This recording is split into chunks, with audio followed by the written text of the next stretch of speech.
Russia Ukraine যুদ্ধের অবসান কি এখনো বহু দূরের স্বপ্ন? যুক্তরাষ্ট্রের পররাষ্ট্রমন্ত্রী মার্কো রুবিও সাফ জানিয়ে দিয়েছেন, তুরস্কে অনুষ্ঠেয় শান্তি আলোচনা নিয়ে তার কোনো উচ্চাশা নেই।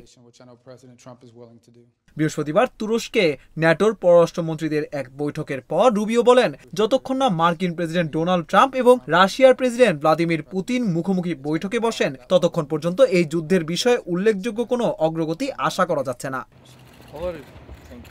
আজ ইস্তাম্বুলে সকাল 10টায় রাশিয়া ও ইউক্রেনের প্রতিনিধিদের মধ্যে শান্তি আলোচনা শুরু হওয়ার কথা রয়েছে। 2022 সালের পর এই প্রথমবার দুপক্ষ সরাসরি আলোচনা করতে যাচ্ছে।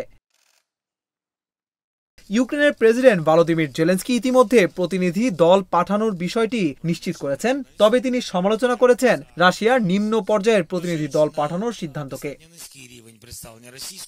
রাশিয়ার পক্ষ থেকে আলোচনার নেতৃত্বে রয়েছেন প্রেসিডেন্ট পুতিনের উপদেষ্টা ভ্লাদিমির মেদিনস্কি। তিনি বলেছেন, আমাদের দলের যথেষ্ট দক্ষতা রয়েছে। এদিকে কাতার থেকে সংযুক্ত আরব আমিরাত যাওয়ার পথে সাংবাদিকদের এক প্রশ্নের জবাবে প্রেসিডেন্ট ট্রাম্প জানান, কোনো কিছুই ঘটবে না যতক্ষণ না আমি ও পুতিন একসঙ্গে বসি।